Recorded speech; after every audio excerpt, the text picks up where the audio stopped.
اور گانے باجے کی محفلیں سجائے جائیں اس میں فضول خرچی. ایسی محفلیں سجائی جائیں جس میں مرد و عورت کا اختلاط تو فضول خرچی. یہ تیل مہندی کی رسم ہے جس میں مرد کو مہندی لگانا حرام اور نوٹ کے اوپر مہندی رکھ کے وہ لگانا جائز نہیں. شاپر چڑھا کے یا دستانے چڑھا کے مہندی لگانا وہ جائز نہیں. تو کہاں اس کو لے کے جائیں گے؟ اس کو کیا یہ رسمیں پوری کریں گے تو برکت کیسے ملے گی؟ کس طرح برکت حاصل ہوگی؟ بعض لوگ جہیز میں اتنی چیزیں دے دے. ہمارے ہاں تو یہ رواج چل پڑے ہیں کہ 12 لاکھ کا ایک سوٹ, 12 لاکھ کا ایک وہ لہنگا پہنتے ہیں ایک دن کے لیے, پھر ساری زندگی اس کو نہیں پہننا. اب فضول خرچی اور کس کو کہیں گے؟ ایک سوٹ 2 لاکھ کا, چلو 3 لاکھ کا, 12 لاکھ کا, 50,000 کا ہی کر لیں, ایک مرتبہ پہن, دوبارہ پہننا ہی نہیں. کبھی کہیں شادی میں کسی میں پہن لیا تو ورنہ وہ رکھا رہے گا. اور شروع میں سوٹ کتنے 100 سوٹ آ گئے, 200 سوٹ آ گئے, اور وہ دلہن لڑکی وہ 2-4 سوٹ سلوائے گی, اس کے بعد باقی فیشن ہی بدل گیا. لڑکیوں کا یہ ہوتا ہے فیشن ہی بدل جاتا ہے. ایک مہینہ وہ 3-4 سوٹ چلیں گے, اس کے بعد بقیہ سوٹ سارے کے سارا ضائع ہو گیا. وجہ یہ ہے کہ فیشن بدل گئے. نہ دیں تو طرح کی باتیں کہ سوٹ نہیں دیے, یہ نہیں دیا, وہ نہیں دیا, اور دیں تو یہ صورتحال. حالانکہ ہونا تو یہ چاہیے, اس بات کا خیال رکھیں جو سوٹ بعد میں بھی استعمال ہو, فضول ضائع نہ چلے جائیں, ان کا ضیاع نہ ہو. بعض جہیز میں ایسی چیزیں دے دیتے ساری زندگی استعمال میں نہیں آتی. ایک جگہ میں گیا, چارپائیاں, وہ چھت تک چارپائیاں لگی ہوئی اور بڑی اچھی قسم کی چارپائیاں. میں نے پوچھا کہ یہ چارپائیاں, کہہ رہے ہیں یہ جہیز میں آئی ہیں. تو میں نے کہا نہیں کہ استعمال, کہہ رہے ہیں کوئی استعمال نہیں, بس ادھر سجی ہوئی ہیں, اور بہت اونچی چھت تھی ان کی, کوئی 10-12 چارپائیاں شاید لگی ہوں, اونچی چھت لگی ہوئی. تو میں نے کہا اس کو آگے کہنے آگے بھی نہیں دے سکتے, جب بھی شادی ہوگی نئی چارپائیاں بنیں گے اور وہ اسی طرح دینی ہے. تو فضول خرچی ہوگی تو پھر برکت کہاں سے آئے گی؟ برکت کیسے ملے گی؟ کاش ہمیں اللہ تعالیٰ عقل سلیم عطا فرمائے کہ ہم ان فضول رسموں کو چھوڑ دیں, شریعت کے مطابق کریں. حضور فرماتے ہیں طلب العلم فریضۃ علی کل مسلم و مسلمہ, علم حاصل کرنا ہر مسلمان مرد و عورت پر فرض ہے. کون سا علم فرض ہے؟ یہی علم فرض ہے. شادی کا شوق ہے تو شادی کے معاملات سیکھنا فرض ہے. شادی کرنی ہے تو اس کے حقوق, میاں بیوی کے حقوق, شادی کرنے کا طریقہ, اس کے رسم رواج, ان کا علم حاصل کرنا ضروری. نماز فرض ہوئی تو نماز کا علم حاصل کرنا فرض ہو گیا. زکوٰۃ فرض ہوئی تو زکوٰۃ کا علم حاصل کرنا فرض ہو گیا.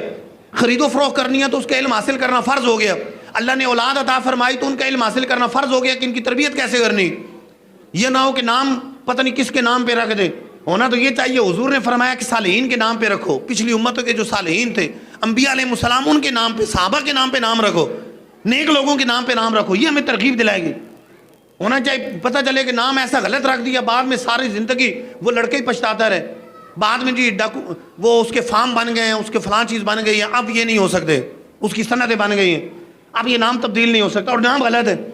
مثال کے طور پہ کسی کا نام رحمان رکھ دیا, حالانکہ رحمان غیر اللہ کے لیے پکارنا حرام ہے.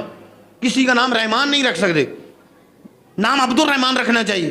اب رحمان کسی کا نام رکھ دیا جہالت کی وجہ سے, وہ ساری زندگی انہی فارم کے اوپر وہ لکھا جاتا رہے, اور اس جس نے نام رکھا ہے اس کے لیے گناہ جاریہ کا ذریعہ بن جائے کہ غلط نام رکھا ہے, جائز نہیں تھا یہ نام رکھنا اس کے لیے. تو بچوں کی تربیت کیسے کرنی ہے؟ ان کو کیا یہ نہ ہو کہ باقی دنیاوی ہر طرح کی تعلیم دلوا دیں اور قرآن پاک پڑھنا نہ ہے. قرآن پاک پڑھنے کے لیے اس کو قاری صاحب کے پاس بھیج دیا مسجد میں, جہاں 150 بچوں کو قاری صاحب 1 گھنٹے کے اندر قرآن پڑھا رہے ہیں. اب 150 بچوں کو سبق سنیں گے بھی, پڑھائیں گے بھی. اگر بچے پڑھ جائیں تو یا تو بچوں کی کرامت ہوگی یا قاری صاحب کی کرامت ہوگی, کیونکہ کرامت وہ ہے جو عقل میں نہ ہے, یہ عقل میں نہیں آنا. ویسے ٹیوشن پڑھانی, انگلش ٹیوشن پڑھا رہے ہیں, فزکس کیمسٹری ٹیوشن پڑھا رہے ہیں, ایک ٹیوشن پڑھانے کے لیے اس ٹیچر کو, پروفیسر کو 20-20 ہزار روپے دے دے. یا قرآن پڑھانے کے لیے فری میں, اور وہ بھی یہ پابندی ہوتی ہے گھنٹے میں واپس آنا بچے نے, کیونکہ آگے اس نے اسکول جانا ہے, آگے اس نے پڑھنے جانا ہے. قرآن پاک پڑھانے کی طرف توجہ نہیں ہے.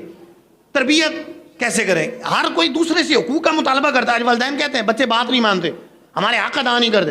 کیا والدین نے بچوں کے حق ادا کیے؟ سرکار دو عالم صلی اللہ علیہ وسلم کی بڑی پیاری حدیث پاک ہے, سب کے حقوق بیان فرمائے بڑے پیارے انداز سے, صحیح بخاری شریف کے اندر موجود ہے. سرکار نے فرمایا ان لربک علیک حقا, اے لوگو تمہارے رب کا تم پر حق ہے, تمہارے رب کا تم پر حق ہے. وان لزوجک علیک حقا, تمہارے ملاقاتی کا تم پر حق ہے, تمہارے دوست کا تم پر حق ہے.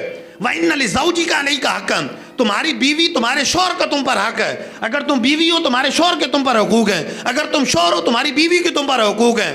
بلکہ فرمایا ان لعینک علیک حقا, تمہاری آنکھوں کا تم پر حق ہے، وَإِنَّ لِجَسَدِكَ عَلَيْكَ حَقًّا، تمہارے جسم کے تم پر حقوق ہیں۔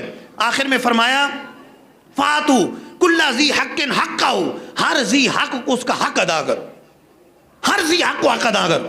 حق ادا نہ کریں اور اپنا حق کا مطالبہ کرتے رہیں، اس دوسروں کے حق ادا نہ کرے، بڑا شفقت نہ کرے چھوٹوں پہ، اور چھوٹوں سے ادب کا مطالبہ کرتا رہے کہ میرا ادب کرے میں بڑا ہوں، اور خود شفقت نہ کرے۔